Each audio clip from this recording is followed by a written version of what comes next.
জাতিকে বিভক্ত করে কখনো দেশের মঙ্গল করা যাবে না। জাতিকে বিভক্ত রেখে দেশের মঙ্গল কখনো হয় না। সকল আওয়ামী লীগাররা অন্য কাউকে ভোট দেবে না, তারা দেশপ্রেমিক দলকে ভোট দেবে। আমি একটি প্রসঙ্গে কথা বলতে চাই। এখানে যখন শহীদ রাষ্ট্রপতি জিয়াউর রহমান এই দল গঠন করেন,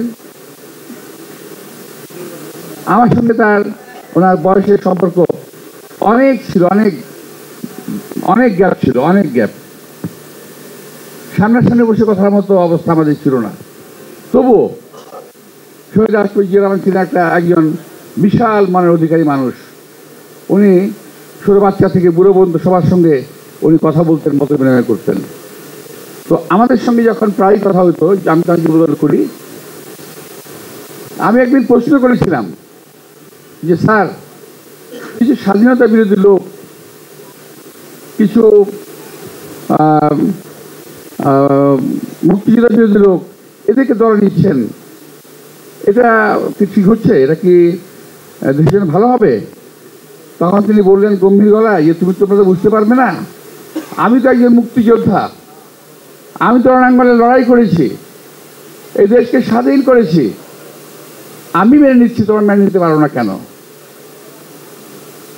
আমি মেনে নিচ্ছি এই কারণে, একটা কথা মনে রাখবে, জাতিকে বিভক্ত করে কখনো দেশের মঙ্গল করা যাবে না।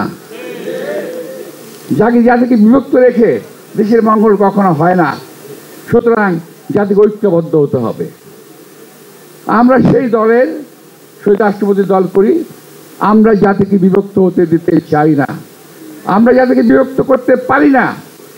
তবে একটা শ্রেণী আছে যারা জাতিকে বিভক্ত করে ফায়দা লুটতে চায়, যারা জাতিকে বিভক্ত করে এই দেশকে যারা সর্বনাশ করে দিয়ে গেছে, সেই আওয়ামী ফ্যাসিস্ট বাহিনীকে আবার পুনর্বাসিত করতে চায় বাংলাদেশের মাটিতে, যেটা বাংলাদেশের লোক কখনো এটা হতে দেবে না। আপনি খেয়াল করে দেখবেন তারা আসলে এত লাফাচ্ছে কেন?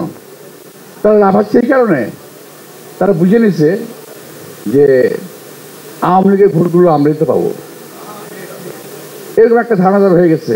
না, এটা সঠিক নয়। সকল আওয়ামী লীগাররা অন্য কাউকে ভোট দেবে না, তারা দেশপ্রেমিক দলকে ভোট দেবে।